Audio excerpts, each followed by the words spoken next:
በምድር የምትፈቱት ሁሉ በሰማይ የተፈታ ይሆናል። ደግሞ እላችኋለሁ ከእናንተ ሁለቱ በምድር በማናቸውም በሚለዩት ነገር ሁሉ ቢስማሙ በሰማያት ካለው ከአባቴ ዘንድ ይደረግላቸዋል። ሁለት ወይም ሶስት በስሜ በሚሰበሰቡበት በዚያ መካከላቸው እሆናለሁ። በነገራቸው የሚተረጎመው ለክህነትም ለንስሐ። ሁለት ማለት አንተና ቄሱ፣ አንተ ንስሐ ልትገባ ቄሱ ቀኑና ሊሰጥህ ሁለት ሆናችሁ ብትሰበሰቡ እኔ ሶስተኛ እግዚአብሔር ሆኜ መካከላችሁ እገኛለሁ። የካህኑን አይን አድርጌ የካህኑን አፍ አድርጌ ይሄን አክል ቀን ጹም፣ ይሄን አክል ቀን ጸልይ እኔ እልሃለሁ ማለቱ። ሁለት ሆናችሁ ማለት ያ ነው። አንተና የንስሐ አባትህ ብትገናኙ ብትሰበሰቡ አንተ ንስሐ ልትገባ አበነፍስ ምክረ ካህን ኑዛዜ ቀኑና ሊሰጥህ በስሜ ብትሰበሰቡ በመካከላችሁ ላይ ይሆናለሁ። እኛ ለጉባኤ ምን ተረጉሟል? ይሄን በዋናነት ግን ይሄ ጥቅስ የሚናገረው ምንድን ነው? ንስሐ ለሚገባ ከአበ ነፍሱ ጋር ለሚገናኝ እኔ ሶስተኛ ሆኜ በሰማችሁ በእናንተ መካከል እገኛለሁ ነው የሚል። ከዚህ ካህኑ የሚሰጠን እንዳለ ቀኑና ከማን ዘንድ የሚገኝ ነው? ከእግዚአብሔር ዘንድ። እንዲህ ነው እኛ የምናምነው። ለዚህ ነው ካህናትን አዕይንተ እግዚአብሔር የእግዚአብሔር አይኖች ምንላቸው። ቅዳሴ አትናቴዎስም ብሎ ነው የሚናገረው የእግዚአብሔር አይኖች የሆናችሁ ካህናቱ ያለ የሚለው ቅዳሴ አትናቴዎስ ላይ። ስለዚህ ካህናት የእግዚአብሔር አይኖች ናቸው። በምድር የምታስሩ በሰማይ የተፈጸመ ታስሩናል። ቤተክርስቲያን ንገራት እኮ ብሏል። ቤተክርስቲያንን ካልሰማትስ ስደቡት ነው የሚለው። እንደ አረመኔ እንደ ቀራጭ። በቃ ቤተክርስቲያን የማይሰማ ሰው ለእኛ እንደ አረመኔ ነው። በቃ አለቀ። ቅዱስ ሲኖዶስ ያወገዘውን ማንቀበል በዚህ ነው። ነገራችን ላይ አካሪ ስለሆን አይደለም፣ ወግ አጥባቂ ስለሆንም አይደለም፣ እንደው በቃ ስለማናለዝብ ዘመኑ ስለማንዋጀው አይደለም። መጽሐፍ ሁለት ትእዛዝ ስለሆነ ነው። በቃ አለቀ። ለብቻህን ነግረኸዋል አልሰማህም። ወንድምህን ሁለት ሰው ጨምረ መክረኸዋል አልሰማህም። ይህን ሳልሰማ እንደ አረመኔ እንደ ቀራጭ መቁጠር የለብህም። ለቤተ ክርስቲያን ግን ነግረሃት፣ ለካህናት ጉባኤ ለቅዱስ ሲኖዶስ ጉባኤ ነግረህ ግን ቤተክርስቲያንን ካልሰማት እንደ አረመኔ እንደ ቀራጭ ይሁንልህ ነው የሚል። ለቤተክርስቲያን ንገራት ማለት ለህንፃው አይደለም። ከዛ ቤተክርስቲያን ሲተረጉም እዚህ ጋር የቁጥር 17 ላይ እውነት እላችኋለሁ በምድር የምታስሩት ሁሉ በሰማይ የታሰረ ይሆናል። እናንተ የምትወስኑት ውሳኔ ያለቀለት የመጨረሻ ውሳኔ ነው። በምድርም የምትፈቱት ሁሉ በሰማይ የተፈታ ይሆናል። እዚሁ ላይ ነው ያለው። ተያይዙ። በጣም ጥንቃቄ በጣም ይፈልጋል። እነዚህ ሐዋርያት የማሰር የመሳት ስልጣን ያላቸው ሊቃነ ጳጳሳት ናቸው። እነዚህን መንካት ነው እንግዲህ ጌታ መንካት ይሆን። ለዛ አይደለ ሁላችንም የምናውቀው የሐዋርያት ሥራ ምዕራፍ 9 ቁጥር 4 ላይ ምንድን ያለው ጌታ? በምድርም ላይ ወድቆ ሳለ ሳውል ሳውል ስለምን ታሳደኛለህ የሚለውን ድምፅ ሰማይ። ያሳደደው ሐዋርያትን ነው። ስልጣነ ክህነት አላቸዋ።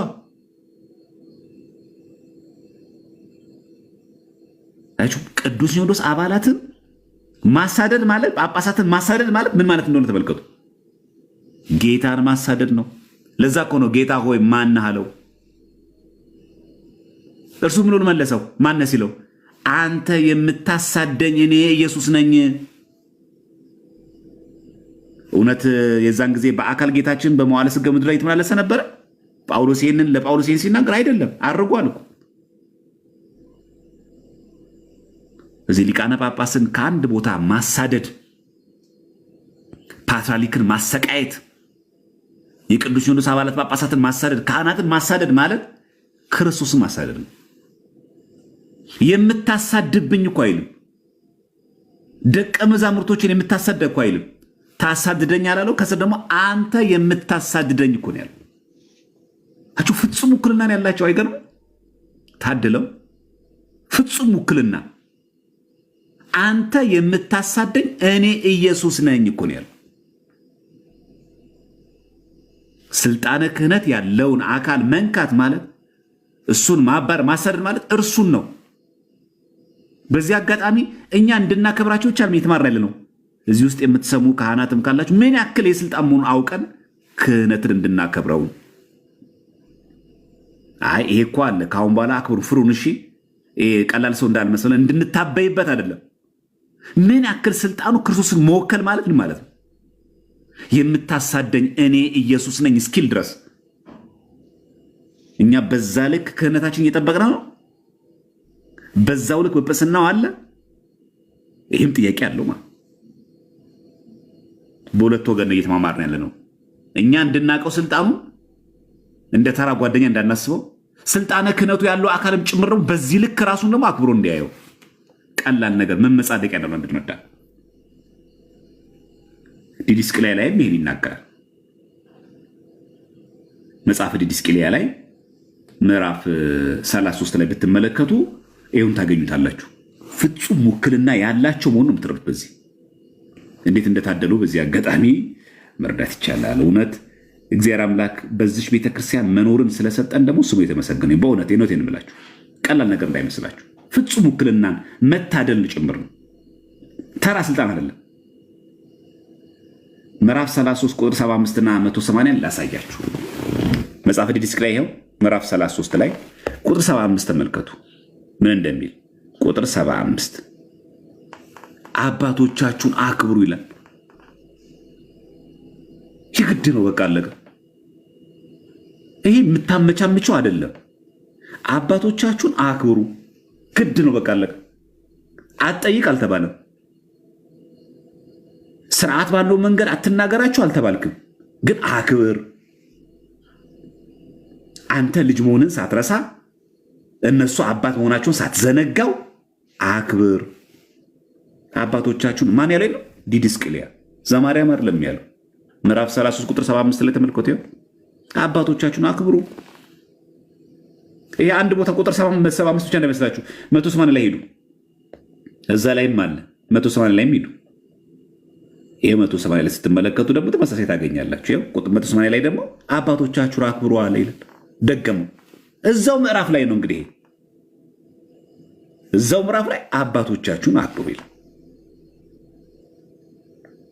ስለዚህ አባትን ማክበር የሐዋርያት ትእዛዝ ነው። ይሄ በጣም ጥንቃቄ የሚፈልግ ነገር ነው። ቀለል አድርገን የምናስባቸው ግን ዋጋ የሚያስከፍሉ ነገሮች ስላሉ። እሺ ስለ ሰማዕታት ምን እናድርግ? አሁን በአርሲ የተገደሉ ሰማዕታት አሉ። ይሄ በተመለከተ የሐዋርያት ሲኖዶስ ምን ይላል? ስለ ክብራቸው የሚናገር ብቻ ነው። በጣም የሚገርማቸው ይህን መጽሐፍ ይናገራል። እስኪ እናንብበው። ገጽ 291 ላይ ይሄ መጽሐፍ ቢኖራችሁ ጥሩ ነው። ለሁላችን ለእውቀታችን ስለሚጠቅመን ማለት ነው ብናነበው ማለት ነው። ይሄ መጽሐፍ ማለት ነው የሐዋርያት ሲኖዶስ ሐዋርያት ምን እንዳሉ ነው የሚናገረው። ይሄ መጽሐፍ ስለ ሰማዕታት እንደዚህ ብሎ ይናገራል። ቁጥር 42 ተመልከቱ። ስድስተኛው የሐዋርያት ሲኖዶስ የስምዖን ቀናኢ ሁለተኛ ሲኖዶስ የሚለው ላይ ቁጥር 42 ተመልከቱ። በሃይማኖታቸው ምክንያት በደንብ ስሙ። በሃይማኖታቸው ምክንያት ለሚሰደዱ ሰዎች እና ከሀገር ወደ ሀገር ለሚንከራተቱ ሰዎች ምንኛ ደስታ ይሆንላቸዋል ይላል። በጣም ይገርማል።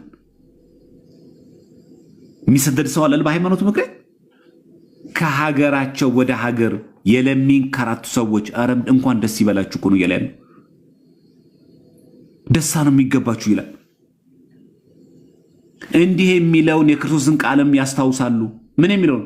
ከአንድ ሀገር በሚያሳዳችሁ ጊዜ ወደ ሌላ ሀገር ሽሹ ትድናላችሁና በሃይማኖት ነፍሳቸው የጨከነ ሆኗልና።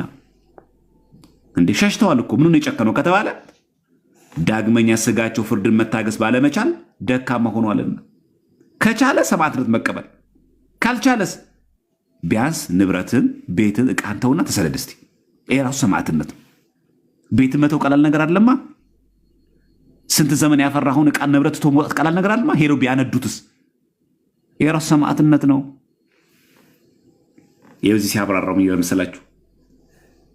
በዚህ ምክንያት ሸሹ ይልና የህሊናቸው ንጽህናም ታወቀ፣ በክርስቶስ ያላቸው ሃይማኖት እንዳይጓደል የገንዘባቸውን መጥፋትና የቤቶቻቸውን መመዝበር ታግሰዋልና። አይገርም? ስንት ዘመን ያፈሩበትን ቤት ንብረት ትተው ተሰደዱ። ምን ይበሉ ይላቸዋል እነዚህ ሰዎች? ምንኛ ደስታ ይሆንላቸዋል። እኛ ምን እናርግ ታዲያ? አሹት እንበል? በቃ ሰማዕታት ናቸው ብለን እናድንቃቸው ብቻ አይደለም። ያው ለእኛ ሲታዘዝ የጌታችንን ትእዛዝ እንዲፈጽሙ እንደዚህ አይነት ሰዎችን ምን እናርጋቸው? ሊረዷቸው ይገባል፣ ያበርቷቸውም። የአርሲ ሰማዕታት ምንጮሁ ለዚህ ነው። ለሚዲያ ድምቀት አይደለም። እገሌ አወር ብለን ለማውራት አይደለም። የሐዋርያት ትእዛዝ ነው። እያንዳንዳችሁ ክርስቲያኖች ይሄ ግዴታ አለብን። እንደዚህ አይነት ሰዎችን ምን እናርጋቸው? ሊረዷቸው ይገባል፣ ከደናስ ያበርቷቸውም ጭምር።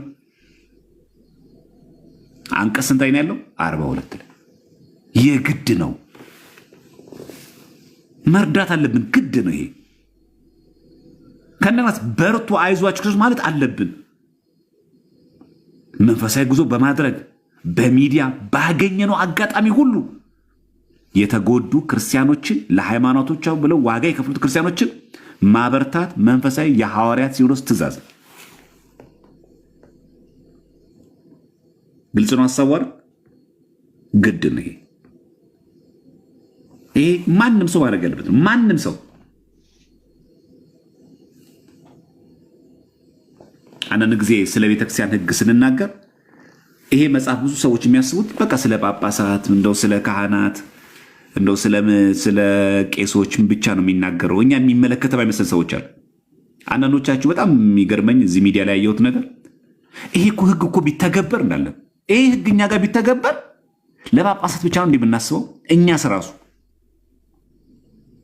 ራሱ እስቲ አንድ ነገር ጠይቃችሁ እዚህ ይላል ላንብብላችሁና እናንተ መልሱ እስቲ። ይሄ ሕግ እንዲተገበር ትፈልጋላችሁ አይደላችሁ? በዚህ መሰረት ሲኖዶስ ቢመራ የሚጠላ ሰው አለ? ሐዋርያት ባስቀመጡት የሲኖዶስ ትእዛዝ መሰረት ቤተ ክህነት ቢመራ የሚጠላ ሰው አለ? ጥሩ። እንዲያውስ እንዲህ ከፈለጋችሁ ይህን ጥያቄ ደግሞ ጠይቃችሁ። ምክንያቱም ሕጉን እንዲከበርና እንዲተገበር ስለፈለግን እኛ ደግሞ ሕጉ እንደ ሐዋርያት ሲኖዶስ አንዱ ስርዓተ ጽዮን ነው። እዚህ ስርዓተ ጽዮን ላይ ቁጥር 46 እንደዚህ ይለናል። ሚስቱን ትቶ ሌላ ያገባ ወይም ሌላ የፈታትን ያገባ ህዝባዊ እኛ ምዕመናን ክርስቲያኖችን ቢኖር ይላል ይታገድ። ከምን? ከቤተክርስቲያን። እሺ ይሄ መጽሐፍ ይተግበር? የለም። ሚስቱን ትቶ ሌላ ሰው ያገባ ሰው የለም። እንወሻሻለን። ኦርቶዶክስ ሆኖ ያለ ዝሙት ያለ ሃይማኖት ምክንያት ሚስቱን ሳይፈታት እሷን ቁጭ አድርጎ ሌላ ሴት ጋር የሚሄድ ሰው የለም። እንደዚህ የሚያለቅሰው ምን ነው የሚለው? ይታገድ። ቁጥር 46 ላይ ሶስተኛ ሐዋርያት ሲኖዶስ። አሁን ኮመንቱን ክፈቱና ይሄ መጽሐፍ ይተግበር በሉ። ኮመንት ክፈቱላቸዋል። ምክንያቱም ማየት አለብና ትእዛዙ ለጳጳሳት ብቻ ሲሆን አይደለም እኮ ደስ ብሎን መፈንደቅ ያለብን። መተግበር ካለበት ይሄም ይተገበራል። ይሄን እንዘለዋለን። ይሄን ቁጥር መልሱ። ይሄ መጽሐፍ ይተግበር። ማን ነው የሚተርፈው? ይተግበር። በጣም ጥሩ። ጎበዞች ናችሁ። ያላየ ነው እኮ ስንት ሰው አለ እኮ አታውቁም? ተውት። ከምዕመናን ከጎረቤታችሁ ከጓደኞቻችሁ ምናምን መካከል የገዛ ሚስቱን ትቶ ሌላ ያገባ ሰው የለም? በዚህ ትእዛዝ መሰረት ሁሉንም ቤተክርስቲያን ብታግደው ማን ነው የሚተርፈው? ወይስ ለእኛ ሲሆን ይዘለል? ጳጳሳትን የሚነካ ከሆነ ደግሞ አቤት ስርዓቱ እኮ ተጣሰ እኮ እንላለን። እኛስ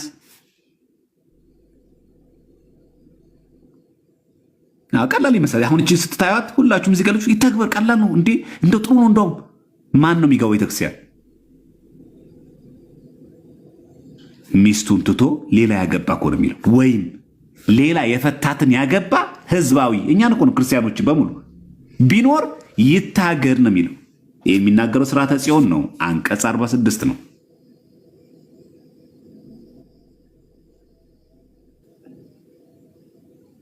እሺ ልጨምርላችሁ እዚሁ ስርዓተ ጽዮን ላይ አሁንም ስርዓተ ጽዮን ላይ ነው። ይኸው ርዕሱ እንዳትረሱ። ስርዓተ ጽዮን ቁጥር 46 ላይ ነው። 51 ላይ ውሰዳችሁ። 51 ላይ ኤጲስቆጶስን በአመፃ የተሳደበ ሹም ቢኖር ይሻር። ማንም ባለስልጣን ከንቲባ ነኝ ቢባል ማንኛውም ማንኛውም ሚኒስተር ኤጲስቆጶስም በአመፃ የተሳደበ ቢሆን ይሻር። የህዝብ ገዢ በክፉ ነገር አትማ ይላልና ይላል። የሚሳደቡ የሉም ባለስልጣናት ጳጳሳትን። እሺ አሁንም ስርዓተ ጽዮን ቁጥር 42 ቁጥር 52 ተመልከቱ። ቄስንና ዲያቆንን የተሳደበ ቢኖር ይታገድ። ይተግበር። ይሄ በሉ አሁን መልሱላችሁ። ቄስንና ዲያቆንን የተሳደበ ቢኖር ይታገድ ይላል።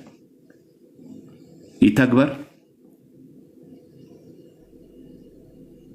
ሳንዋሽ እውነት እናውራ። ሁላችንም እውነት እናውራው። እውነት እናውራ። ቄስ የተሳደበ ሰው የለም። ዲያቆን የተሳደበ ሰው የለም። ይሄን የተናገሩት ማን ናቸው? ሶስተኛ ሐዋርያ ሲኖዶስ ስርዓተ ጽዮን አንቀጽ ስንት ላይ? 52 ላይ ቄስንና ዲያቆን የተሳደበ ቢኖር ይታገድ ነው የሚለው። በስርዓት ይጠየቃቸው አይደለም የሚለው። በክርስቲያናዊ ጨዋነት ሄዶ ያነጋገራቸው አይደለም የሚለው። የተሳደበ ሰው የለም። ስለዚህ አትናገሯቸው አይደለም እያለ ያለው። አባቴ አበ ነፍስ ካህን ይፍቱኝ እንዲህ ነገር አይቼ ነበረ ብሎ መናገር አይደለም። አትናገሩ አይደለም። ግን የተሳደበ ሰው የለም። አንዋሻ። አንዳንዶቻችን ጥፋት ስታይ ተሳደብ እኮ አልተባልክም፣ ተናገር ነው። እሺ ይሄን ይመስላል። ቀይ ነው እውነቱ የሚገባው ይሄ ነው። ስለዚህ ምን ጊዜ ማድረግ የሚገባው ካህናትን፣ ዲያቆናትን፣ አገልጋዮችን ስናገኝ በሚገባ ስርዓቱን ጠብቆ መናገር ተገቢ ነው። ይሄ የሚናገረው ምንድነው? የተሳደበ ነው የሚለው። እሺ ኮመንቱን አጥፉላችሁና ወደ ትምህርቱ እንግባ። እንግዲህ ይሄን ነገር እንዳለ ሙሉ ያነሳሁት ለምንድን ነው? አንዳንዶቻችን እንደቀላሉ አይተን ይሄ ነገር እኮ በስርዓቱ ብንጓዝበት እኮ ሁላችን ብንመር ማናችንም ስለማንተርፍ ነው። ማናችንም አውቀንም ይሁን ሳናውቅ በዓላማም ይሁን ያለ ዓላማ ቄስና ዲያቆን የሚተሳደብ ሰው አለ። ይተግበር ካልክ የቤተክርስቲያን ስርዓት እንዲተገበሩ የምትፈልግ ከሆነ ይሄም ጭምር ይተገበራል እንጂ እችን 52ም ዝለላት እችኛዋን ቀጥራ ይባል እና አንዳንዶቻችን እንደምናወራው ቤተክርስቲያን ላይ ያጸዳት ነው ካልን ይሄንም ጭምር ያጸዳል። እሺ ልቀጥል። ጳጳሳትን በተመለከተ ደግሞ ላንሳ። አሁን ደግሞ ጳጳሳት መልስ አነሳ ደግሞ እሰይ ትላላችሁ። አሁን መቼስ ስናነሳ ደግሞ እሰይ አሁን እንደዛ ነው እኮ በጣም ይገርማል እኮ የአባቶች እኮ ትምህርት እኮ ምናምን ተሽሯል እኮ እንዳለን አይደለ? መቼም እንደዚህ ስለ ራሳችን ሲነካ አንወድም። ስለ ሰው ስለሌላ በዓል ሲነገር አቤት አቤት ቢተገበር ደስታችን ነው ማንችለው። እሺ እንየው። ስድስተኛው የሐዋርያ ሲኖዶስ የስሙን ቀናዊ ሁለተኛ ሲኖዶስ ማለት ነው። ስድስተኛው እንደዛም 8 አይደል ያሉት 8 የሥርዓት መጻሕፍቶች አሉ አይደል? ገጽ 377 ላይ እንዲህ ብሎ ትእዛዙን ያስቀምጥልናል። ይቅርታ ሰባተኛው የሐዋርያ ሲኖዶስ የቀለሜንጦስ ቀኖና ነው። ይሄ ቀለሜንጦስ ታውቃላችሁ፣ የቅዱስ ጴጥሮስ ደቀ መዝሙር ነው። ቀለሜንጦስ የቅዱስ ጴጥሮስ ደቀ መዝሙር ነው እና ከዚህ ቀኖናው ላይ እንዲህ ብሎ ይነግረናል። ቀኖና 76 ላይ ቀኖና 76 እንዲህ ይላል። ኤጲስቆጶስ ጳጳስ ማለት ነው ለመኳንንት ለባለስልጣናት መገዛት አይገባም። ምን ማለት ነው? ማሸርገድ የለበትም። ለፖለቲካ መገዛት የለበትም። ለዚህም ነው ሊቃነ ጳጳሳት፣ የቅዱስ ሲኖዶስ አባላት፣ ካህናት ፖለቲካው ሲገቡ ስናይ ምን በሽቀው። ትክክል ነው። አያችሁ፣ ይሄ መጽሐፍ እንደዛ የሚናገረው ልክ አሁን እንደዛ ዝም ብሎ ቄስና ዲያቆን እንዳትነኩ፣ ኤጲስቆጶስ እንዳትሳደብ፣ እንዳትንቅ ብቻ አይደለም፣ የእነሱም አለበት። አንተ እንዳትሳደብ ምናምን አይደለም አለበት። ለነሱ ለባለስልጣናት እሺ አይ ለፖለቲካው እገዛለሁ፣ ለተመረጠው መንግስት እንበረክካለሁ ካለስ ኤጲስቆጶስ ከክርስቶስ ወታደርነት ራሱን ይጥል ዘንድ ማዕረጉንም ያጓድል ዘንድ አይገባም ካለ በኋላ ከመኳንንትነት ስራ በማናቸውም ላይ አይሾም ያለ የሚሻለውንና የሚያምረውን ወደ ቤተክርስቲያን መግባቱ ነው እንጂ ወደ መኳንንት ስራ መግባትን ከመረጠ ወደ ባለስልጣን ወደ ፖለቲካ ስራ መግባት ከመረጠ እና ወደ ምድራውያን ጭፈራዎች ከገባ እና የሰማዩ ንጉሥ ወታደርነት ከተወ ሹመቱን ይተዋት። በቃ ተው። ለምን ምዕመናን ታሰናክላለህ? እንዲህ ይላል እግዚአብሔር ለሁለት ጌታ መገዛት የሚችል የለም ይላልና አንዱን ያስቆጣል፣ ሌላውን ያስደስታል። የትኛውም ሊቃነ ጳጳስ ኤጲስቆጶስ የሚል ማንኛውም ጳጳስ ፖለቲካ ውስጥ ለመንግስት ተገዝቶ ማድረግ የለበት። ዛሬ አለ የለም? አለ አለ። ሰባተኛው የማን ትእዛዝ ነው? የሐዋርያ ሲኖዶስ። ማን የጻፈው? ለዛው ቀለሜንጦስ የቅዱስ ጴጥሮስ ደቀ መዝሙር በመጀመሪያው ክፍለ ዘመን የነበረ አባት። ቀኖና 76 ፈጽሞ ተከለከለ። እዚህ ላይ ለጳጳሳት ለናገረ ካህናትስ ቄሶች ይችላል አይችሉም? ይሄ ቁጥር 78 ላይ ቀኖና 78 እዛው ገጽ ላይ ስለ ካህናት ይላል። ካህናት ለዚህ ዓለም ገዢ አይገዙ። ምን ማለት ነው? ለመንግስት ስርዓት አይገዙ ማለት አይደለም። መንግስት የሚያወጣውን ህግ፣ ፖሊሲ፣ ስርዓት፣ መመሪያ አክብሩ ማለት አይደለም። ለፖለቲካ አይገዙ። የሚገዙ የሉ። ቄስ ሆኖ ፖለቲካ ውስጥ የገባ ሰው የለም።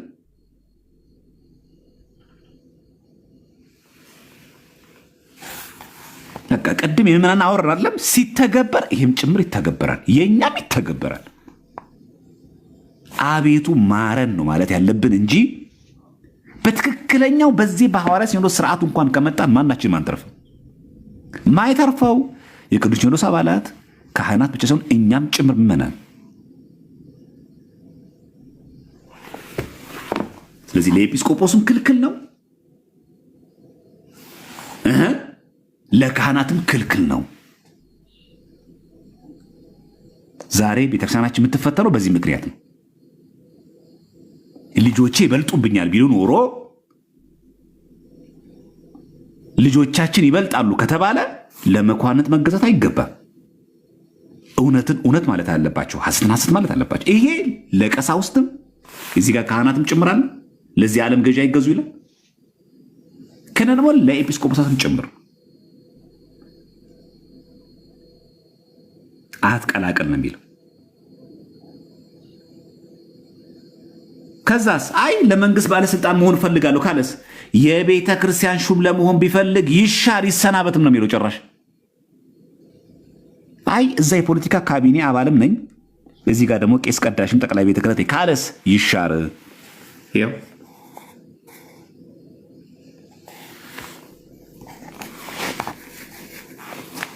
አሁን እኔ ለመግለጽ የፈለግኩት እኛንም ሁላችንም ማማከል አለበት። ይህን ብቻ ማንበብ የለብንም። ቅድም እንዳነበብ ነው ይህን ብቻ ማንበብ የለብንም። ለኤጲስቆጶሳት እዚህ ውስጥ መግባት እንደሌለባቸው ክልክል መሆኑ ከታወቀ ካህናትም እንደዚህ መግባት ክልክል መሆናቸውን አውቀን ከተረዳን ምዕመናንም ካህናትም ከተረዱ እኛም በበኩላችን ደግሞ አይታችኋል። ልክ እንዳነበው ነው ቅድም እኛም በበኩላችን ቁጥር 52 ላይ ስርዓተ ጽዮን ላይ እዚሁ መጽሐፍ ላይ ቄስና ዲያቆን የተሳደበ ቢኖር ይታገድ ይላል። እኛንም ይመለከታል። ምክንያቱም ብዙዎቻችን ቄስና ዲያቆን የምንሳደብ ሰዎች አለና።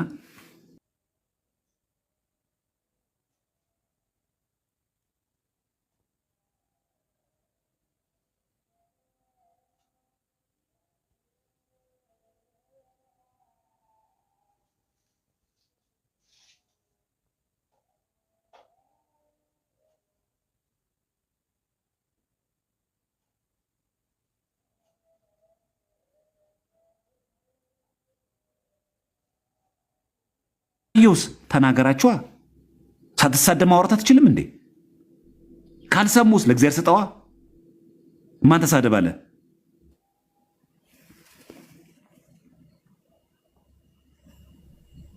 እዚህም በደንብ ማወቅ አለብን። አንዳንድ ሰዎች የሚናገሩት ይህንን ነው። ቄስና ዲያቆን የተሳደበ ቢኖር ይታገር ነው የሚለው። በቃ ከተተገበረ የቅዱ ብቻ ነው። ይህም ይተገበራል። ስርዓተ ጽዮን ይሄ እንጂ ልክ እኛን የሚጠላን እየለቀም ነው። ኧረ አንሳው ስግል አንልም።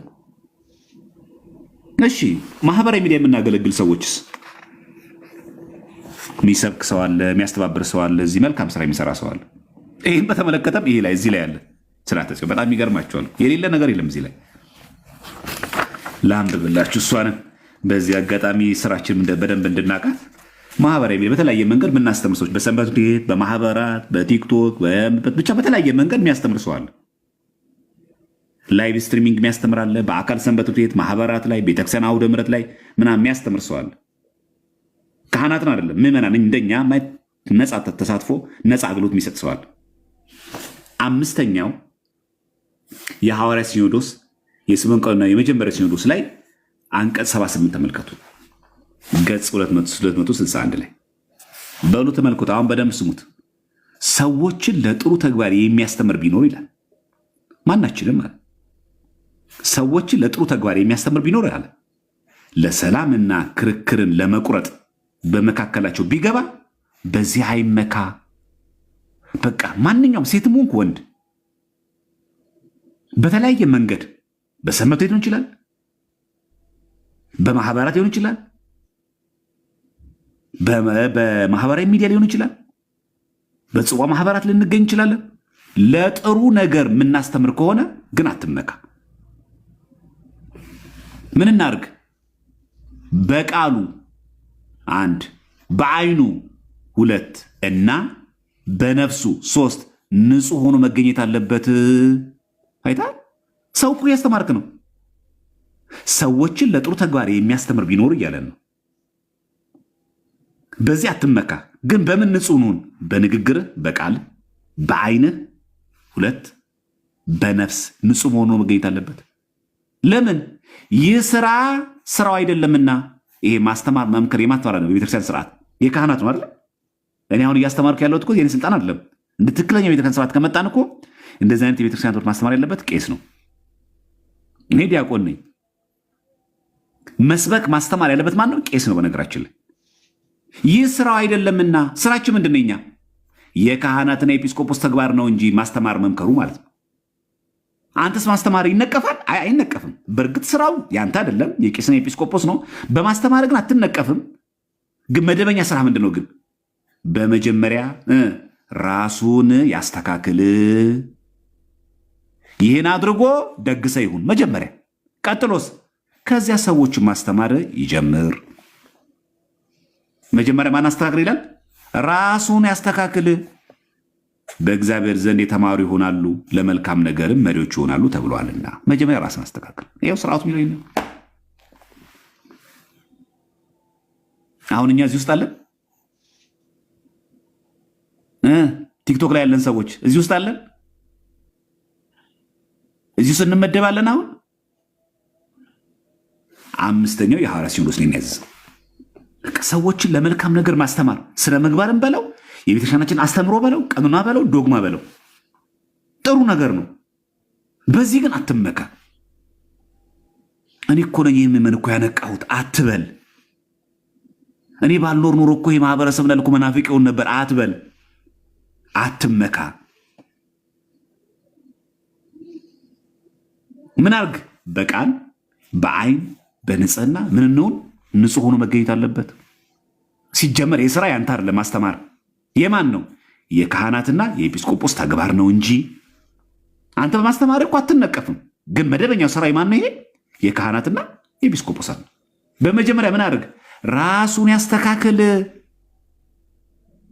አንተ መጀመሪያ ንስሐ ግባ። ንስሐ ግባ ብሎ ከመስበክ በፊት ንጹሐን ሁኑ ከማለት አንተ ንጹሐን ሁኑ መጀመሪያ። ስጋው ደግሞ ተቀበሉ ከማለት አንተ ስጋው ደግሞ መጀመሪያ ተቀበል። ይህን አድርጎ ደግሰ ይሁን። ከዚያ ሰዎችን ማስተማር ይጀምር። ኦርደር ነው አይታችሁታል። አትመጻደቅ። ስንት ጉረኛ አለ እኮ እዚህ ቲክቶክ ላይ። ልክ እኛ ቲክቶክ ላይ በመምጣታችን ሰውን ከጨለማ አሰራት የፈታ ነው የምንመስል ሰዎች አደረኛ አይደለን የምናደርገው። አትመካ ነው የሚለው። በቃ አለቀ። ይተው እኮ አይደለም የሚለው ማስተማሩ፣ ይተው እኮ አይደለም የሚለው አትመካን፣ አይመካን የሚለው ድብና አድርጎኛን ይመለከታል። ያው አይታችኋል። ከዚህ ማንኛውም ሰው ለሰዎች መልካም ማስተማር ትችላለህ። ይኸው እዚህ ጋር ቃሉ ሰዎች ለጥሩ ተግባር የሚያስተምር ሰው ቢኖር ነው የሚለው። በቃ ለጥሩ ነገር ካስተማርክ ክፋት የለውም እሱ፣ ግን አትመካበት። መጀመሪያ ግን አንተ ራስህ ምንሁን ተስተካከል። ከዚያ ሰዎች ማስተማር ትጀምራለህ። አሁን እኛ ምንድን ያደረግነው ገለበጥ ነው። እኛ አልተስተካከልንም። እኛ ደግሰዋለን፣ ሰው እናስተምራለን፣ በዛ ላይ እንመካለን። ይሄ ተግባር ይሄ መጽሐፍ ከተተገበረ እኛ እንተርፋለን ነው። የትኛው የቲክቶክ መምህር ነው? የትኛው ቲክቶክ ላይ የምናገኘው መምህር ነው? መጀመሪያ ራሱን አስተካክሎ ደግ ሰው ሆኖ በቃሉም በአይኑም በነፍሱ ንጹህ ሆኖ ተገኝቶ እያስተማረ ያለው።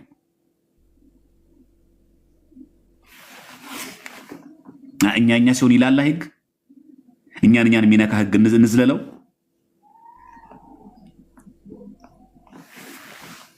ስለዚህ እኔ ብቁ አይደለሁም ማለት ነው። ሌላውን ሰው አላውቅም። ስለ ራሴ ሳወራ ይሄ መስፈርትን ያላሟላውም በቃሌም በአይኔም በነፍሴም ንጹህ አይደለሁም። መጀመሪያ ራሱን ያስተካክል። እኔ ራሴን ገና አላስተካከልኩም። ስለዚህ ሰዎችን ለማስተማር ብቋል። ስለዚህ መምህር አትበሉም ነው። ለዚህ ነው በነገራችን ላይ ከዚያ እኮ ነው ሰዎችን ማስተማር ይጀምር የሚለው። እኔ ለማስተማር ገና ሰውን ገና አይደለኝም።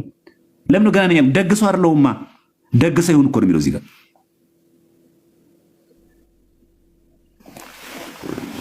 ስለዚህ ደርሶ የቤተክርስቲያን ስርዓት ተቆርቋሪ አንምሰል። እሺ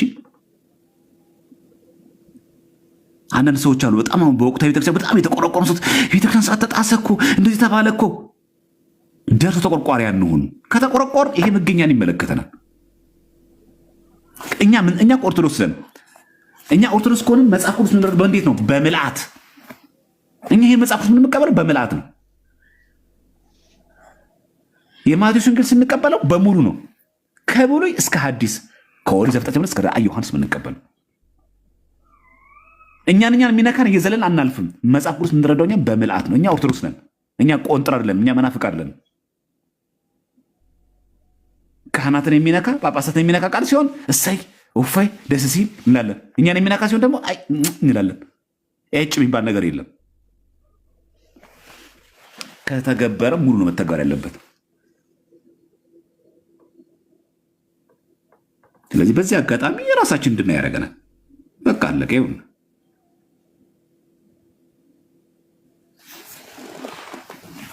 ይህ በዚህ አጋጣሚ ጭፈራ ቤት ለሚገባ ሰው ከላይ አለላችሁ ቁጥር 77 ላይ ወደ ዘፈና ወደ ዳንኪራ በጭፈራ ቤትም ወደሚደረገው ፉከራ ወይም ወደሚገዳደሉበት ወይም ዶሮዎችና በጎች አንዱን ከሌላው ጋር ወደሚያጋጥሙበት ወይም የፈረስ ጉጉሳና በጦር መወጋጋት ወደሚኖር የሚመላለስ ይህን ይተው ይላል። ወደዚህ የሚገባ ሰው ካለ ይተው፣ ከእርሱ ይመለስ፣ ስራውንም ይተው፣ የአረመኔ ስራ ነውና እምቢ ካለ ይለይ ይላል። ምን የሚገባ ወደ ዘፈን ወደ ዳንኪራ ወደ ጭፈራ ቤት የለም። እኛ ውስጥ ተውት። አገልጋይ የለም። እንደዚህ አገልጋይ ናይት ክለብ የሚገባ የለም። ጭፈራ ቤት የሚገባ ሰው የለም። ይሄ መሰንቆ የተገዘገዘ ፉከራ የሚገባበት ቤት የለም። ይተው ይላል። ካልተመለሰስ ስራውንም ይተው፣ ይህንን ተግባሩ የአረመኔ ስራ ነውና፣ ከዛስ እምቢ ካለ ይለይ ይላል። ከቤተክርስቲያን እኮ ነው የሚለየው። አምስተኛ ሐዋርያ ሲኖዶስ የስምዖን ቀርናዊ የመጀመሪያ ሲኖዶስ አንቀጽ 77 ላይ አለ። ይሄ ምን ዝለለው? ማናችንም አንተርፍም እላችሁ ለዚህ ነው። ማናችንም። በዚህ አጋጣሚ ፕሮቴስታንቶች ካላችሁ ይኸው ተመልከቱ። እናንተ ዘፈን አታወግዙም፣ እናንተ ጨፈር አታወግዙም። ብዙ ኦርቶዶክስ እኮ ጨፋሪ ነው፣ ብዙ እኮ ደናሽ ነው። እናንተ እኮ ይኸው ተጻፈ እኮ ይኸው። ጭራሽ እኮ ይተው ብቻ እኮ አይደለም የሚለው ይለይ እኮ ነው የሚለው።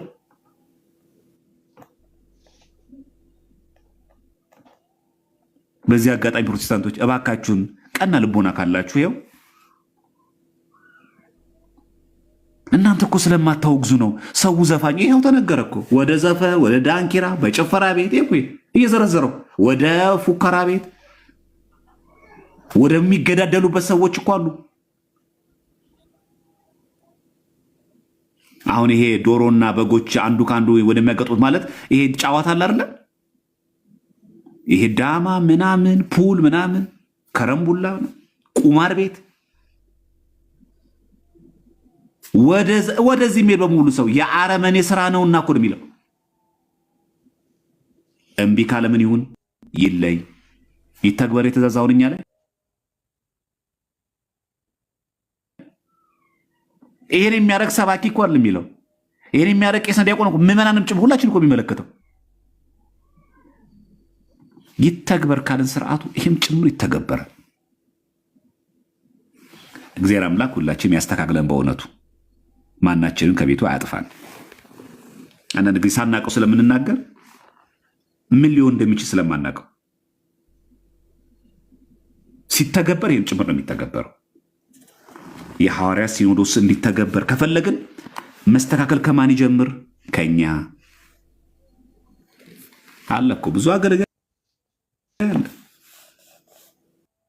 ብዙ አገልጋይ ሰው የሚያፍርብን አውደ ምሕረት አግኝተነው ጭፈራ ቤት የምንገናኝ ሰዎች እኮ አለ።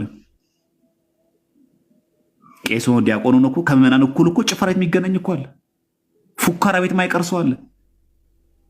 የሐዋርያት ሲኖዶስ ምን ያዛል?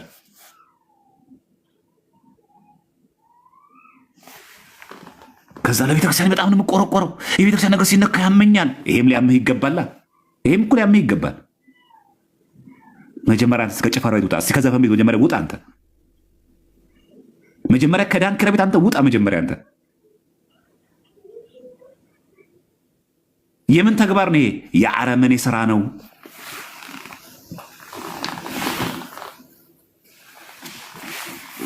መጀመሪያ አንተ ከዚህ ተለይ። ያስወግዛል። እና ብዙ ፕሮቴስታንቶች ቤተክርስቲያን በዘፈን ናይት ክለብ ምናምን ዝም ትላለች። ይሄ ሐዋርያ ምን ትላለች? ኧረ ተጽፎልናል። ከተነገረንማ ይሄ አለ። ልጨምር ስርዓቱን ብናየው ጥሩ ነው ብዬ ስለማስብ እዚሁ ላይ የሐዋርያት ሲኖዶስ ላይ አሁንም ማሳያችሁ ሰባተኛው የሐዋርያት ሲኖዶስ የቀለሜንጦስ ቀኑና ቀለሜንጦስ ማለት የቅዱስ ጴጥሮስ ደቀ መዝሙር ነው። ቀለሜንጦስ ቀኑና 50 ላይ እንደዚህ ይላል። ቀኑና 50 ላይ ኤጲስቆጶስና ሌላውንም ስለመሰደብ ይላል። ኤጲስቆጶስ ጳጳስ ማለት ነው። በዚህ አገላለጽ የሰደበ ወይም የረገመ አላውቀውም ያለ አይገርም። እኔ ብፁዕ አቡነ ገሌ የሚባል ነገር አላውቅም ያለ እና እንደ ሰነፍ የቆጠረ ከማዕረጉ ይሻር። ያው ይሄን የተናገረው ማን ነው? ቀለሜንጦስ። አንቀጽ ስንት ነው? 50 ላይ ኤጲስቆጶስን ጳጳስን ማለት ነው የሰደበ ወይም የረገመ አላውቀውም ያለ እሳቸውን ባገኝ አልሳለም የምንላቸው የሉ አላውቀውም ያለ እና እንደ ሰነፍ የቆጠረ ምንም እኮ አያውቁም ያለ ከማዕረጉ ይሻር።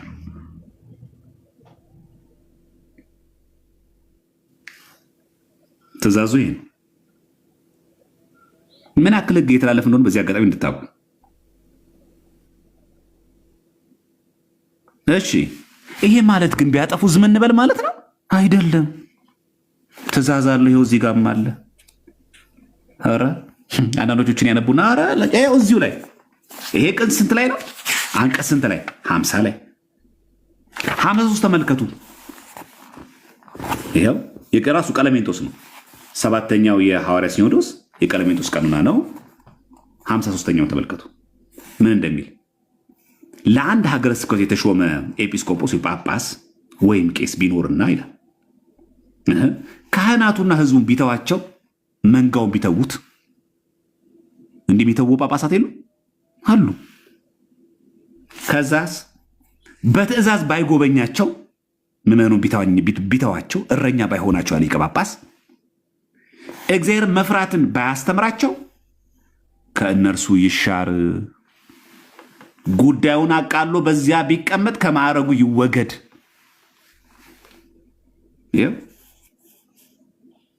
አለ ለአንድ ሀገረ ስብከት የተሾመ ጳጳስ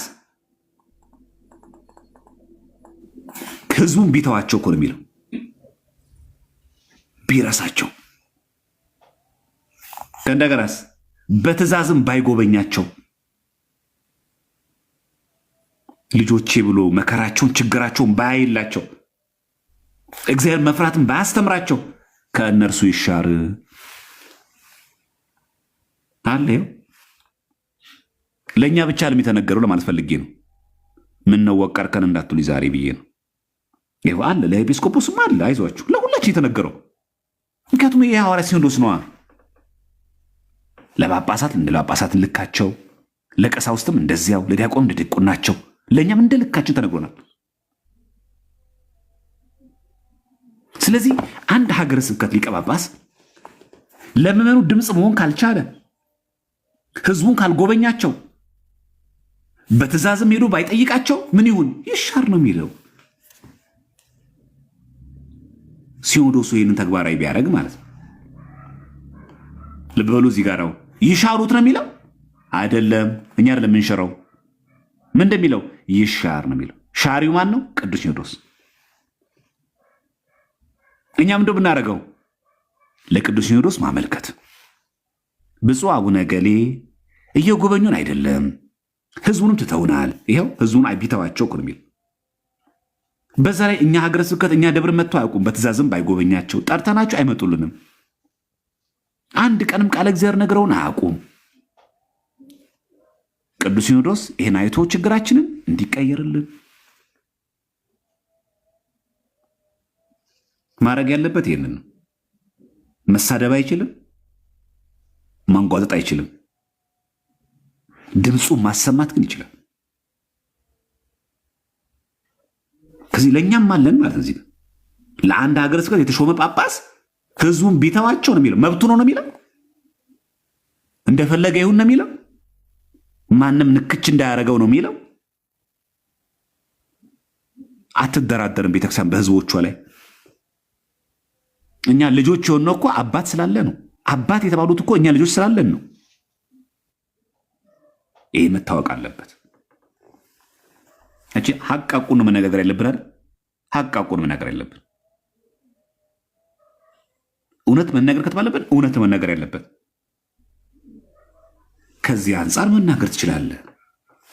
የቀለሜንጦስ ቀንና ቀርሜሎስ ስንት ነው የሚናገረው? 53ኛ። ባለፈው ሲኖዶስ አውግዞ የለም በግለሰብ የታተመን ገድለ ተክለ ሃይማኖት፣ ገድለ ዮሐንስ መጥምቅን የቤተክርስቲያን ስርዓት ስለሚያዝለት ትእዛዙ ያዘዋል። ይኸው ተመልከቱ። ሁለተኛ ሐዋርያ ሲኖዶስ ትእዛዝ ላይ አንቀጽ 40 ተመልከቱ። መናፍቃን በውሸት የጻፉትን መጽሐፍ ያሳየ ህዝብንና ካህናትን ለማጥመድ እንደ ቅዱሳት መጽሐፍት ቆጥሮ ወደ ቤተ ክርስቲያን ያስገባ ሰው ቢኖር ይሻር ይላል። ይኖራል ማለት ነው። እንደዚህ አይነት የሚሰራ ሰው ትእዛዝ ስንት ላይ? 40 ማንን ያዘዘ? ሁለተኛው የሐዋርያ ሲኖዶስ ትእዛዝ ነው። ይኸውልህ ለማሽቀበጣ ለምንናገረው መናፍቃን በውሸት የጻፉትን መጽሐፍ እኮ ነው የሚለው። አድርገዋል እኮ የታደሱ መናፍቃን ገድለ እስጢፋኖስን በውሸት አሰትመው እኮ አሰራጭተዋል።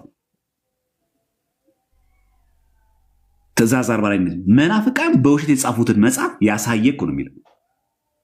ልክ እንደ ትክክለኛ ትምህርት ያሳየ ህዝቡንና ካህናትን ለማጥመድ እንደ ቅዱሳት መጽሐፍት ቆጥሮ አይታችኋል። ንግግሩ ወደ ቤተ ክርስቲያን ያስገባ ቢኖር ይሻር። ለዛ ነው ዮሐንስ መጥምቅ 10 ጊዜ ተወልዷል፣ ከአዳምና ከሔዋን በፊት ነበረ ብሎ ለተናገረው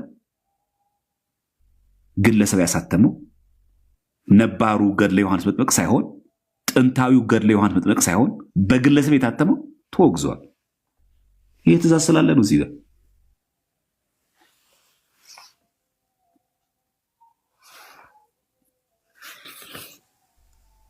ስለዚህ መታወቅ አለበት። እሺ ምዕመናን ጳጳስ ካጠፋ ጳጳሱ አጥፍተዋል ብለው ለቅዱስ ሲኖዶስ መጠየቅ አለባቸው። ይችላሉ ሳይችሉ? ይችላሉ። መሳደብ ነው ማይችሉት፣ መጠየቅ ይችላሉ። ማን የተናገረ ነው? የሐዋርያ ሲኖዶስ። እኛ አለን። በዚህ አጋጣሚ መብታችንም ግዴታችንም እንድናውቀው ነው ምንማር ያለን። ይኸው ነው። 7ኛ ሐዋርያ ሲኖዶስ የቀለሜንጦስ ቀኖና ነው። ቀለሜንጦስ ነው የተናገረው። ነገራችን ላይ ቀኖና 69 ተመልከቱ።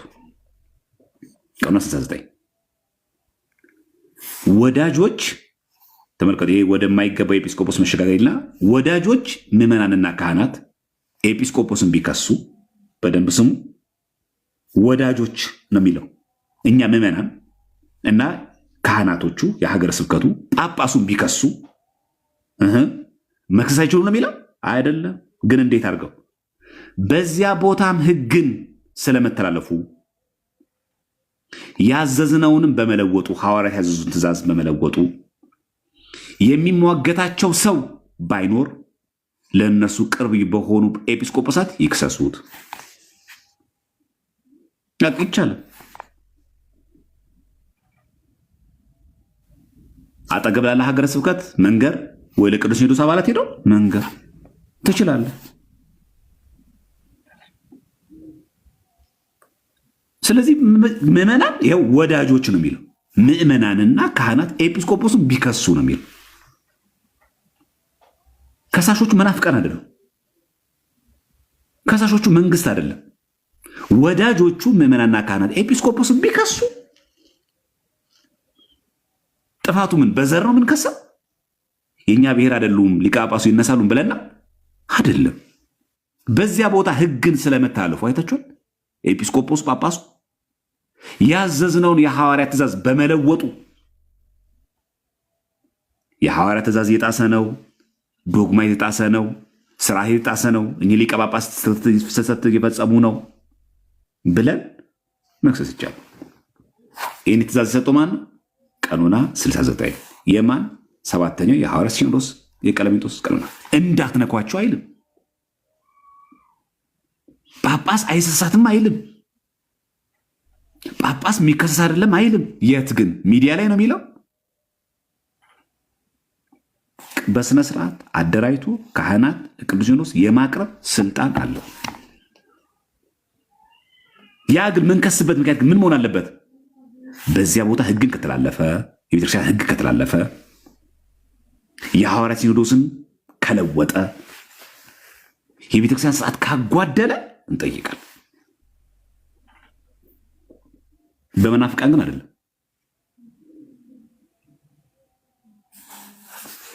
ከመናፍቃን ምስክርነት አንቀበልም። መናፍቃን አሉ እንደዛ የሚሉ አላያችሁ? መናፍቃን እንደዛ የሚሉ ይሄ ጳጳስ እኮ ወልዷል፣ ይሄ ጳጳስ እኮ እንደዚህ አድርጓል። አንቀበልም። ይሄንን የመናፍቃን ምስክርነት አንቀበልም። ለዛም ነው ትእዛዝ ላይ እንዲህ ብሎ የሚናገረው የሐዋርያት ትእዛዝ ላይ አንቀጽ 51 ላይ ይህን ትእዛዝ ይናገራል። ይኸው ተመልከቱ። ሁለተኛው የሐዋርያት ትእዛዝ ላይ የሐዋርያት ሲኖዶስ ትእዛዝ ላይ አንቀጽ 51 ላይ በኤጲስቆጶስ ላይ ይላል፣ በጳጳስ ላይ የመናፍቃንን ምስክርነትና የአንድን ኤጲስቆጶስ ምስክርነት እንዳይሰሙ ይላል። አንድን ጳጳስ በአንድ ጳጳስ ብቻ አይከሰስም። የማን ሌላስ የመናፍቃን ምስክርነትም አንቀበልም። መናፍቃን ተሰብስበው ይሄ ጳጳስ ይነሳላችሁ ማለት የለባችሁ እንዲህ የሚሉ እኮ አሉ። ዛሬም የኛ ድምፅ የሆኑ መስሏቸው ጳጳስ እኮ ድሮ ቀረ፣ እኔ እኮ ዛሬ መናፍቅ እንኩት እኮ ይሄ ነገር አስጠልቶ የሚል ሰው አለ። የመናፍቃን ምስክርነት አንቀበልም በሉት።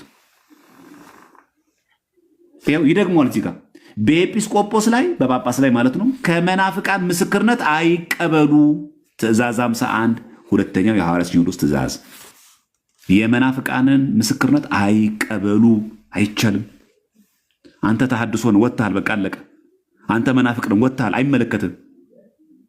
መጀመሪያ ቤተክርስቲያን አንዱን ከቤተክርስቲያን አካል መጀመሪያ ተቆጠር።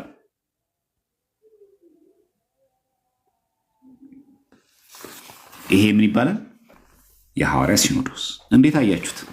እስቲ ኮመንት ክፈቱላቸውን።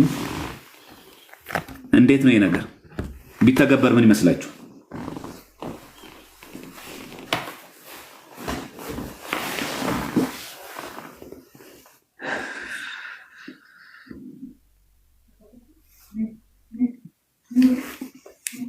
እንዴት አያችሁት ምዕመናን?